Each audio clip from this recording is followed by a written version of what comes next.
வணக்கம் நண்பர்களே. என்றென்றும் மக்களின் வெற்றி பாதையில் உங்கள் சிவா.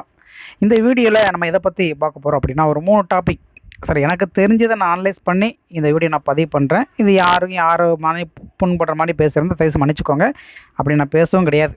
சரி, எனக்கு தெரிஞ்சதை நான் இதில் ஷேர் பண்ணுறேன். மற்றபடியெல்லாம் ஒன்றுமே இல்லை. என்ன நடைமுறை எப்படி போய்கிட்டு இருக்குது, இனிமேல் மை வீத்தர் எப்படி ஃப்யூச்சரில், ஏன்னா நான் ஓரளவுக்கு அனலைஸ் கெஸ் பண்ணுவேன். சரி, ஓரளவுக்கு நம்ம சோசியக்காரனா அப்படிலாம் கிடையாது, ஓரளவுக்கு கெஸ் பண்ணுவேன். ஸோ அதைப்படி தான் நான் இந்த இது எனக்கு முழுக்க முழுக்க இது என்னோடய தனிப்பட்ட வீடியோ. இது யாருக்காகவோ இல்லை மக்கள் சப்போர்ட்டுக்காகவோ இல்லை நிறுவனத்தை சப்போர்ட்டுக்காகவோ இல்லை, அதெல்லாம் கிடையாது. ஸோ என்னுடைய மனசில் என்ன தோணுதோ அதை தான் நான் வீடியோவாக பதிவு பண்ணுறேன். பொறுமையாக கேளுங்க, சரிங்களா? இப்போ ஒரு 3 டாபிக் பற்றி நான் பேச போகிறேன். அதாவது மை வித்திரி தொலைமையில் இருக்கீங்கள மக்களாகி நீங்கள், உங்களுக்கு நீங்களே மண்ணள்ளி போட்டுக்கொண்ட கதையும், ப்ளஸ் இப்போ குருஜி கைது பண்ணியிருக்கிறாங்க. ஸோ அதனால் மை வித்திரிக்கு என்ன பிரச்சனை, ஏதாவது ஆகுமா, ஆபத்து எதுவும் உண்டாகுமா, அதை பற்றியும் இனிமேலாவது கொஞ்சமாவது திங்கிங் பண்ணுங்கள் தயவுசெய்து. அதை பற்றி இந்த வீடியோ ஒரு 3 டாபிக் பற்றி இந்த வீடியோ நான் பேச போகிறேன். ஸோ தெளிவாக கேளுங்க. அதாவது நல்லா புரிஞ்சுக்கோங்க. அதாவது தமிழ்நாட்டில் மட்டும் கிடையாது, ஓவரால் இந்தியா நான் சொல்கிறேன். தமிழ்நாடு மட்டும் கிடையாது, ஓவரால் இந்தியா வந்து இப்போ இருக்கிற ஆட்சி பார்த்தீங்கன்னா மக்கள் ஆட்சியே கிடையவே கிடையாது. அதை முதல்ல நல்லா புரிஞ்சுக்கோங்க. சரி, நீங்கள் நினச்சிக்கிட்டு இருக்கீங்க இதெல்லாம் மக்கள் ஆட்சி, நமக்கு உண்டான ஆட்சி அப்போ, அதெல்லாம் கிடையவே கிடையாது. இது எல்லாமே கார்ப்பரேட் ஆட்சி, கார்ப்பரேட்டோட கைகுலியோட ஆட்சி, சரிங்களா? இன்னைக்கு இவங்க தான் ஆட்சி செய்யணும்னு அவங்க தான் முடிவு பண்ணணும். நீங்கள் ஒன்றும் முடிவு பண்ணுறதே கிடையாது. நீங்கள் சும்மா ஒரு பொம்மை மணி ஓட்டு போட்டு வர்றது தான், அவ்வளோதான் உங்களோட வேலை. ஆனால் அது யாருக்கு போட்டால் அந்த மிஷின் தான், அதுக்கு தான் உங்களுக்கு தெரியும் நீங்கள் யாருக்கு ஓட்டு போட்டீங்க. நீங்கள் வேணால் யாருக்கு ஓட்டு போட்டிருப்பீங்க, உங்களுக்கு பிடிச்சவங்களுக்கு ஓட்டு போட்டிருப்பீங்க. ஆனால் அந்த மிஷின் யாருக்கு போகுதுன்னு அந்த மிஷின் தான் தெரியும். அதை செட் பண்ண கார்ப்பரேட் கைகுலிக்கு தான் தெரியும். ஸோ அதனால் தயவுசெய்து இப்போ இருக்கிற ஆட்சி வந்து மக்கள் ஆட்சியே கிடையவே கிடையாது. நான் வந்து காமனாக சொல்கிறேன். சில மக்களாட்சிக்கு மக்களுக்கு பயன்படக்கூடிய ஆட்சி கிடையாது. எல்லாமே கார்ப்பரேஷன். அவங்க கார்ப்பரேட்டு, பெரிய பெரிய நிறுவனம், அத்தானி அம்பானி இந்த மாதிரி ஆளுகள் இருக்காங்க. இந்த நாட்டில் இவங்க தான் ஆட்சி பண்ணணும், இந்த நாட்டில் இவங்க தான் ஆட்சி பண்ணணும், அவங்க முடிவு எடுக்கிறது. ஸோ அதை நல்லா புரிஞ்சுக்கோங்க ஃபஸ்ட்டு, சரிங்களா? அதனால் இனிமேல் இந்த கூட்டம் கூட்டத்தை நிப்பாட்டுங்க. நீங்கள் பண்ண மிகப்பெரிய தப்பு என்ன தெரியுமா? அதாவது மை வி3 ஓனர் வந்து கூட்டம் கூடலை. இன்றைக்கி என்ன என்ன அந்த அந்த என்ன யூடியூபர்ஸ், பல யூடியூபர்ஸ், விபச்சார ஊடகங்கள் சொல்கிறாங்கல்ல, அவங்க இப்போ என்ன திரிக்கிறாங்க, இவங்க தான் கூட்டம் கூடியிருக்கிறாங்க, இவங்க தான் கூட்டம் கூடியிருக்கிறாங்க அப்படின்னா நிறுவனத்து மேலே தான் பழிய போட்டுறாங்க. ஆனால் பண்ண தப்பு யார்? நீங்கள் மக்களாய் அந்த நிறுவனத்தில் ஒர்க் பண்ணுறீங்கல்ல, நீங்கள் தான் பண்ண தப்பு, மிகப்பெரிய தப்பு. ஏன்னா உங்களுக்கே தெரியும், அரசாங்கத்தோட விதிகள் தெரியும். தேவையில்லாத இடத்துல நீங்கள் கூட்டம் கூடக்கூடாது, சரிங்களா? நீங்கள் தேவையில்லாமல் கூட்டம் கூடி ஏதோ அது வாட்டில் அமைதியாக போயிட்டு இருந்த ஒரு நிறுவனம், யாருக்கும் எந்த தொந்தரவும் இல்லாமல், எந்த இஷ்யூ இல்லாமல், சின்ன சின்ன இஷ்யூ வந்தாலும் அதை சரி பண்ணிக்கிட்டு அது வாட்டில் ஓடி போயிட்டு இருந்துச்சு. தேவையில்லாமல் நீங்கள் தான் கூட்டத்தை கூட்டி, ஓகே அது ஒரு ரைட்டு, நீங்கள் கூட்டத்தை கூட்டிட்டீங்க, ரைட்டு, ஒரு பிரச்சனையாச்சு, எல்லாம் முடிஞ்சு, ஒரு விளம்பரம் ஆயிடுச்சு, ஓகே சந்தோஷம்.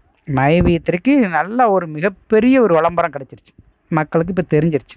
ஓகே, மை வி3 ஒரு கான்செப்ட் இருக்குது, ஏதோ போது மக்களை ஏமாற்ற நல்லா போயிட்டுருக்குங்கிற ஒரு கான்செப்ட் மக்களுக்கு தெரிஞ்சிருச்சு.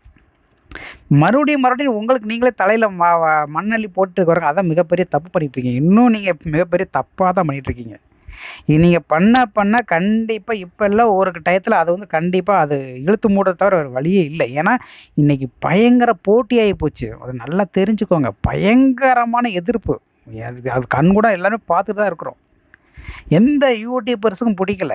இது சர்வசாதாரணமாக இவ்வளோ சம்பாதிக்கிறாங்களே, இப்படி சம்பாதிக்கிறாங்களே, 1.5 லட்ச ரூபா கொடுத்து இப்படி சம்பாதிக்கிறாங்கன்னா அதோட மிகப்பெரிய பொறாமை. பல சேனல்களுக்கு, பல யூடியூபர்ஸ் மிகப்பெரிய பொறாமை. இவங்க அதாவது நம்ம ஒரு வக்கீல் யார், சிறுநிதியா, அந்த நபர் என்ன பண்ணியிருக்கணும், ஒரு சமூக ஆர்வலர் அப்படின்னு ஒரு நபர், இவர் என்ன பண்ணியிருக்கணும்னா, ஒன்று ஏமாற்றப்பட்டாங்கன்னு குரல் கொடுக்கறது உண்மையில் ஒரு நியாயமான மனிதர். அது வாட்டில் செவனேன்னு கொண்டு போயிருக்கு. இல்லை என்ன குரல் கொடுக்கணும், இந்த மாதிரியா இது மோசடி நடக்குது, தயவுசெய்து யாரும் சேராதீங்கன்ட்டு அவர் எவ்வளோ மோட்டிவேட் பண்ணணுமோ அதை பண்ணிட்டு போகிறது தான் அவருக்கு பெஸ்ட்டு. அதை விட்டுட்டு இவர் நான் கோர்ட்டில் கேஸை போடுறேன், அதை போட்டு இதை போட்டு, அப்போ 50-60 லட்சம் மக்களுடைய வாழ்க்கை தரம் என்ன ஆகுறது? அப்போ இவர் வந்து இவர் வந்து சமூக ஆர்வலரானா எனக்கு தெரியல. சும்மா விளம்பரத்துக்காக பண்ணிகிட்டு இருக்கிறாரு. அதாவது நிறுவனம் ஏமாத்திருச்சு, இத்தனை பேர் ஏமாற்றப்பட்டார் அப்படின்னு அவருக்கு குரல் கொடுக்கறதுக்கு உண்மையிலே இவர் குரல் கொடுத்து, இன்றைக்கி ஒரு ராயலோ அப்படி ஒன்று இருக்குது, மக்களை எல்லாத்தையும் ஏமாத்திருச்சு. நீங்கள் அதுக்கு என்ன குரல் கொடுக்குறீங்க சொல்லுங்கள், ஓப்பனாக சொல்லுங்கள், என்னத்தை குரல் கொடுக்குறீங்க? வாங்க நீங்கள் ஒரு தரம் ஒரு நீ ஒரு சமூக ஆர்வலர் தானே, என்னமோ பேட்டியெல்லாம் கொடுக்குறீங்களா? அவரும் இன்னொரு லாயரும் கொடுக்குறாரு, அழகர் சாமி சார். அவருக்கும் சொல்கிறேன், ஏன் நீங்கள் அழகாக அதை கேஸ் எடுங்களேன் பார்ப்போம். நான் வந்து ஒரு 1,00,000 உங்களுக்கு ஸ்பான்சர் வாங்கி தரேன், நீங்கள் கேஸ் மட்டும் நடத்துங்க. அதை நீங்கள் வெற்றி பண்ணி கொடுங்க, உங்களுக்கு 2,00,000 நான் க்ளைம் பண்ணி கொடுக்குறேன். உண்மையிலே நான் க்ளைம் பண்ணி கொடுக்குறேன். என் நண்பர் ஒரு டீம் இருக்கிறாங்க, நான் வாங்கி தரேன். நீங்கள் எல்லாத்துக்கும் அமௌண்ட் செட்டில்மெண்ட் பண்ணுவீங்க பார்ப்போம். சும்மா அது வாழ ஒரு நிம்மதியாக போயிட்டுருக்குது. அதை ஏன் நீங்கள் சீண்டி விட்டுட்டே இருக்கிறீங்கன்னு எனக்கு தெரியல. சரி, நீங்கள் அதனால் இது வந்து அந்த 50,00,000 பீப்புளோட வாழ்க்கை தரம் தான் பாதிக்கும். அந்த முன்னத்தே அந்த பிஎம் விடுங்க, இந்த சிஎம்மா போட 1,00,000 வாழ்க்கை அவங்க என்னதோ அடவு வச்சு அடமானம் வச்சு ஆட்டோ அடமானம் வச்சு கட்டி இதுலையாவது வாழ்க்கை ஏதாவது கிடைக்குமாங்கிற ஒரு ஆசையில் தான் சேர்ந்துருக்குறாங்க. எந்த ஒரு இஷ்யூ இல்லாமல் போயிட்டுருக்குது. அதை விட்டுட்டு நீங்கள் ஏன் அதுக்கு இவ்வளோ திருச்சி இப்படி பண்ணுறீங்க, எனக்கு ஒன்றுமே புரியல. சரிங்களா? அது சரி, ஓகே, அது அவங்களுடைய நிலைப்பாடு. அவங்க என்ன பண்ணிட்டு போகிறாங்க. தயவு செய்து நீங்கள் ஃபஸ்ட்டு கூட்டத்தை கூட நிப்பாட்டுங்க. நீங்கள் குருஜி வந்து ரைட்டு, அவர் வந்து போலியான இது அவர் டாக்டரேட் பட்டம் வந்து போலியானவை அப்படின்னு கண்டுபிடிச்சி ஏதோ பண்ணுறாங்க. உடனே நீங்கள் ஏன் மதுரை ஹாஸ்பிட்டலில் போய் நீங்கள் கூட்டத்தை கூடி ஏன் மிகப்பெரிய பிரச்சனையை உண்டாக்குறீங்க? மிகப்பெரிய தப்பு நீங்கள் தான். அதாவது மைவித்திரன் நிறுவனத்துக்கு மிகப்பெரிய எதிரின்னு அந்த மக்களை நீங்கள் மட்டும்தான். அதில் மாற்றுக்கிறது நான் அப்படி தான் சொல்லுவேன். தேவையில்லாமல் கூட்டங்களை கூட்டிக்கிட்டு பல விரோதிகளை இப்போ நிறைய விரோதிகளை சம்பாரிச்சிட்டு இருக்கிறாங்க நிறுவனம். உண்மையில் அதான் உண்மை, இதில் மாற்றுக்கிறதே கிடையாது. ஏன்னா இப்படி போயிட்டு இருக்கு. ஏன்னா பயங்கரமான பொறாமைகள், நிறைய போட்டி வந்துருச்சு. இன்னைக்கு இப்போ 1,50,000 கெட்டுறாங்க. இந்த அமௌண்ட்டை கைவசம் வச்சுருக்காங்க, என்ன பண்ணுவாங்க? ஒன்று பேங்க்ல போய் டெபாசிட் பண்ணுவாங்க. இப்போ அந்த பேங்கே இவங்களுக்கு ஆப்போசிட்டாக மாறப்போகுது. இன்னும் ஃபியூச்சராக வரும் கண்டிப்பாக. பல பெரிய பெரிய முதலீட்டாளர்கள்லாம் பயங்கர எதிரியாக மாறுவாங்க. இன்றைக்கி இவர் எல்லா துணியில் முதற்கொண்டு செப்பல் முதற்கொண்டு அடிப்படை பொருட்கள் முதற்கொண்டு அத்தியாவசியமான பொருட்கள் முதற்கொண்டு எல்லாமே இன்னும் பண்ண போகிறாரு. இறங்கி இன்னும் ஏகப்பட்ட ப்ராடக்ட் லான்ச் பண்ண போகிறாரு. எல்ஐசி அந்த மாதிரி, லைஃப் இன்சூரன்ஸ் அந்த மாதிரிலாம் நிறைய. அப்போ இதெல்லாம் தயாரிக்கிற மிகப்பெரிய முதலாளிகள்லாம் இன்னும் பொறாமை போட்டி போகிற இந்த கம்பெனி எப்படியாவது முடக்க வேண்டும் அப்படிங்கிறது கங்கணம் கட்டிட்டு அலைவாங்க. உண்மையிலே சொல்கிறேன், அதுதான் உண்மை. ஏன்னா இன்றைக்கி நான் ஒரு ப்ராடக்ட் தயாரிக்கிறேன், என் மக்கள் என்கிட்ட தான் வாங்கணும். அப்போ அந்த மக்கள் யாரும் வெளியே போக மாட்டாங்க. அப்போ என்னாகும்? அப்போ அவங்க எதிரியே நமக்கு மாறுவாங்க. இப்போ அப்படி தான் போய்கிட்டு இருக்குது.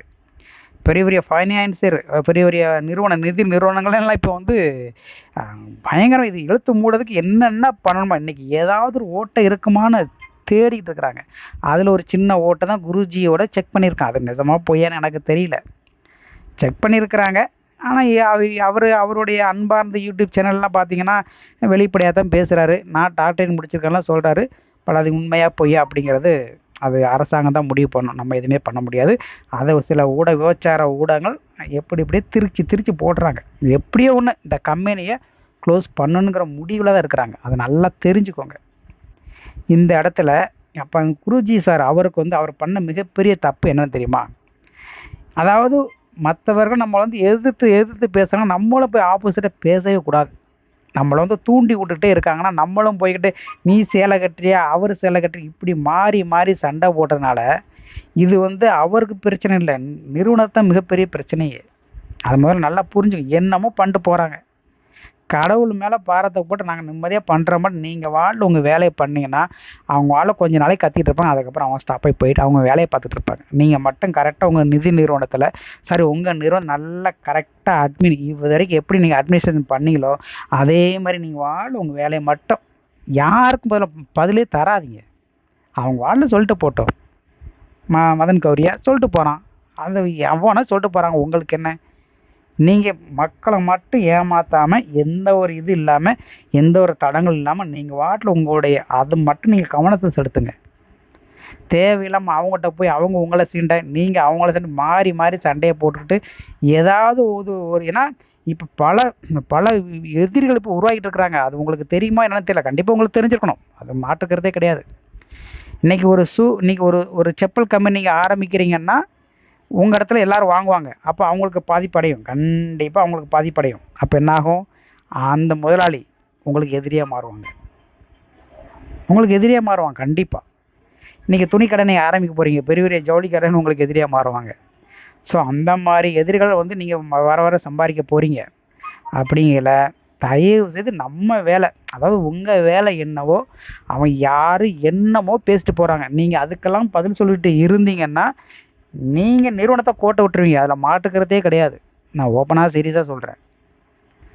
சரி, அதே மாதிரி மக்களாகி நீங்களும் கொஞ்சம் புரிஞ்சுக்கோங்க. தயவு செய்து எங்கே போனாலும் கூட்டத்தை போடாதீங்க.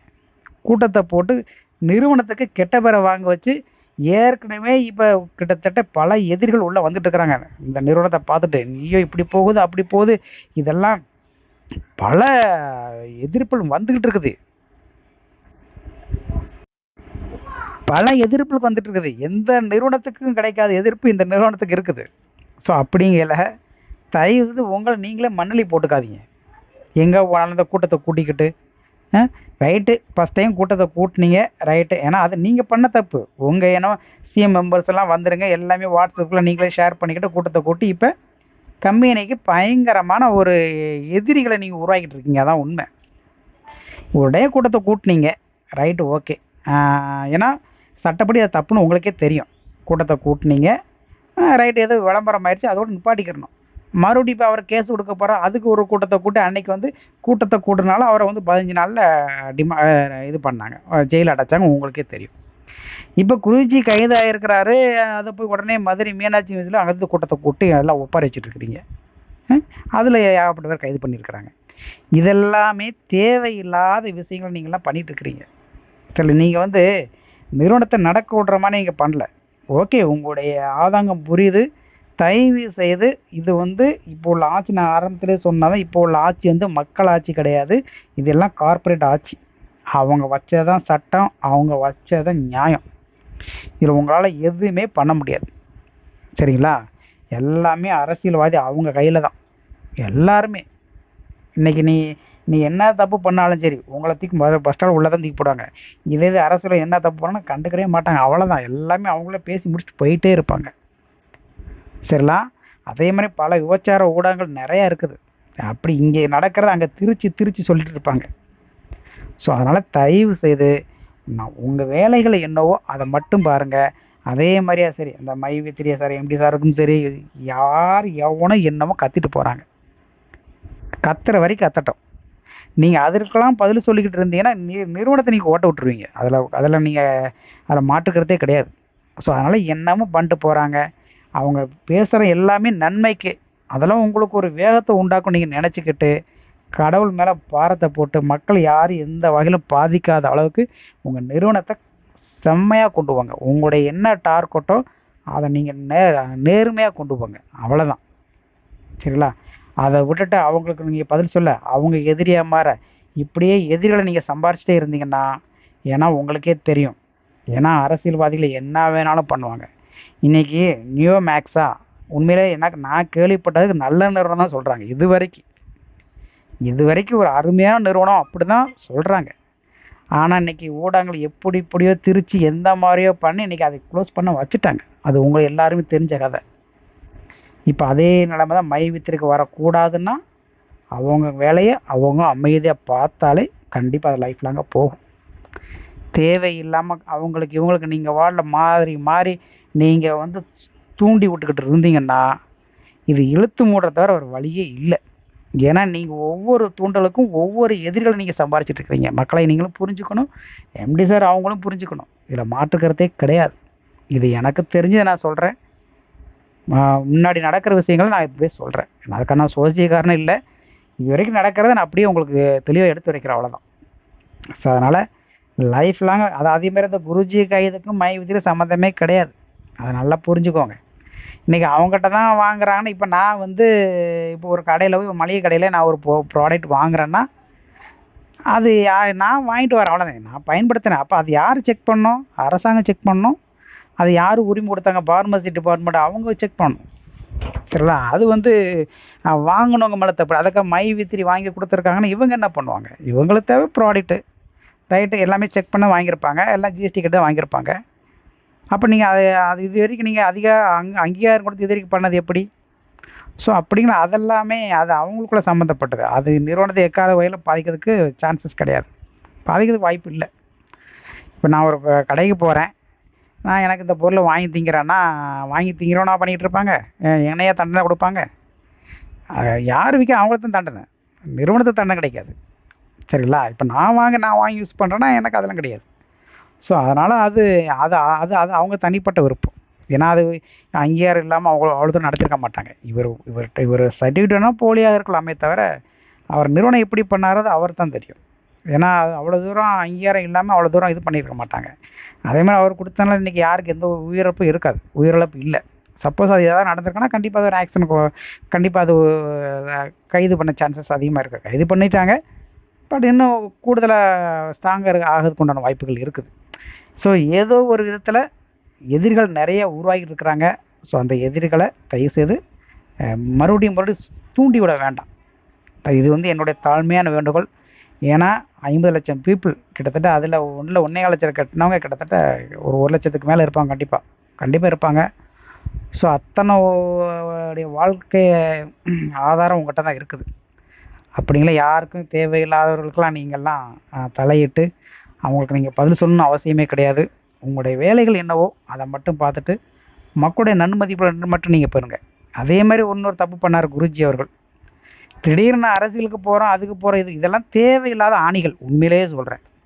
இது இப்போ கொடுத்துருக்கக்கூடாது. சரிங்களா? நீங்கள் இப்போ மைவி தெரியல ஒரு 1 கோடி பேர் உள்ளே வந்து அவங்க இன்றைக்கி எந்த ஒரு பிரச்சனையும் இல்லாமல் இன்றைக்கி 2 வருஷம் சம்பாதிக்கிறாங்க. அடுத்த ஒரு 2 வருஷம் செம்மையாக சம்பாரிச்சுட்டு மக்கள் ஒரு நல்ல பேரை கொண்டு வந்துட்டு அதுக்கப்புறம் நீங்கள் ஆரம்பிச்சிங்கன்னா உண்மையிலே கண்டிப்பாக சான்சஸ் அதிகமாக இருக்குது. அதை விட்டு ஏற்கனவே இங்கே நோண்டிக்கிட்டு இருக்கிறாங்க. இதில் வேறு நான் அரசியலுக்கு உள்ளே வரேன்னு சொல்லி அதை ஒரு பொருளையை கிளை போட்டு தேவையில்லாத எதிர்களை சம்பாதிக்கிறீங்க. இதெல்லாம் தேவையில்லாத ஆணிகள். இதெல்லாமே வேண்டவே வேண்டாம். இப்போதைக்கெல்லாம் என்னுடைய கணிப்படி இப்போதைக்கு நீங்கள் நிறுவனத்து மேலே கவனம் செலுத்துங்க, அவ்வளோதான். நிறுவனத்து மேலே கவனம் செலுத்தி நல்லபடியாக மக்களுடைய நன்மதிப்பை பெறுங்க. யாரும் எந்த வகைகளையும் ஏமாறாமல் மக்களுடைய நன்மதிப்பை பெற்று இப்போ இன்றைக்கி 50 லட்சம் பீப்புள்ஸ் இருக்கிற இடத்துல 1 கோடியாக வந்ததுக்கப்புறம் 1 கோடி பேர் யாரும் பாதிக்காத அளவுக்கு நல்ல நிறுவனத்தை நல்லா கொண்டு போய் அந்த 1 கோடி பேர் மக்களுடைய நன்மதிப்பை நீங்கள் பெற்று அதுக்கப்புறம் நீங்கள் சொல்லுங்கள், சார் நான் அந்த அரசியலுக்கு வரப்போகிறேன், எனக்கு ஆதரவு கொடுங்கன்ட்டு அப்பா கேளும் கண்டிப்பாக ஆதரவு கிடைக்கும். அதை விட்டுட்டு நீங்கள் ஏற்கனவே இங்கே பிரச்சனைக்கு மேலே பிரச்சனை போயிட்டு இருக்குது. எல்லாமே கங்கணம் கட்டிட்டு அலையிறாங்க. இந்த இடத்துல போய் நான் அரசியலுக்கு போகிறேன், அதுக்கு போகிறேன், இதுக்கு போகிறேன்ட்டு இதெல்லாமே கம்பெனிக்கு பெரிய எதிரிகளை சந்திச்சிட்டு இருக்கீங்க. இதில் மாற்றுக்கிறதே கிடையாது. தேவையில்லாத விஷயங்களை இப்போல்லாம் இதனால தான் உங்களுக்கு இவ்வளோ பிரச்சனை. இது வேறு ஒரு பிரச்சனையும் கிடையாது. நீங்கள் வார்டில் உங்கள் வேலை உண்டு, உங்கள் நிறுவனத்தை பார்த்துட்டு நீங்கள் வார்டில் போயிட்டுருப்பேன்னு இப்போ எந்த ஒரு இஷ்யூ இருக்காது. ஸோ அதனால் தயவுசெய்து இந்த அரசியலுக்கு இதில் எல்லாமே விட்டுட்டு நான் ஆலோசனை சொல்லியிருக்காது இல்லை, தேவையில்லை. ஏன்னா மக்கள் உங்களை நம்பி இருக்கிறாங்க. அவங்களுக்கு ஃபஸ்ட் நன்மதிப்பை பெறுங்க. நல்லா இன்னும் ஒரு 50 லட்சம் பேர் உள்ளே ஏற்றுங்க. அவங்களுக்கு ஒரு நல்லபடியாக நல்ல ஒரு நிதி நிறுவனம் நல்லா கொண்டு போங்க. நல்லா என்ன சொல்கிறது நன்மதிப்பை பெற்று அப்புறமா நீங்கள் யோசிங்க வரலாமா வேண்டாமான்ட்டு. இந்த இடத்துல போய் நான் அரசியலுக்கு போகிறேன், அதுக்கு போகிறேன்னு சொல்லி இதே மிகப்பெரிய ஒரு எதிரிகளை தான் சந்திச்சு இதெல்லாம் நம்ம என்ன சொல்கிறதுன்னு தெரியல. ஸோ அதனால் தயவுசெய்து மக்களை நீங்களும் புரிஞ்சுக்கிட்டு இனிமேல் இந்த மாதிரி விஷயங்கள்லாம் தலையிடாமல் உங்கள் வேலைகள் என்னவோ அதை மட்டும் நீங்கள் பண்ணுங்கள். அவர் ஸ்டாண்டர்டாக தான் இருக்கிறார் எம்டி சார். அவங்கெல்லாம் அவங்க பேசல ஒரு பயம் தெரிஞ்சிடும். ஆனால் அந்த மாதிரி அவங்க கேஷுவலாக தான் என்னால் கொடுக்க முடியுன்ட்டு அவர் சூப்பராக தான் பேசுகிறாரு. நீங்கள் தான் போட்டுக்கிட்டு ஐயோ அப்படி இப்படியான்ட்டு போட்டு எல்லோரும் அலமோதிட்டு இருக்கிறீங்க. ஃபஸ்ட் அதை விட்டுட்டு எல்லாம் நன்மைக்கே அப்படின்ட்டு தாராளமாக ஒர்க் பண்ணுங்கள். வார்டில் போயிட்டுருக்கும் கம்பெனி எந்த ஒரு இதுலையுமே நீங்கள் வார்டில் தலையிடாமல் அந்த வார்டில் போயிட்டுருக்கோம், பார்த்துக்கலாம் அப்படின்ட்டு. சரிங்களா? நன்றி நண்பர்களே, தேங்க்யூ.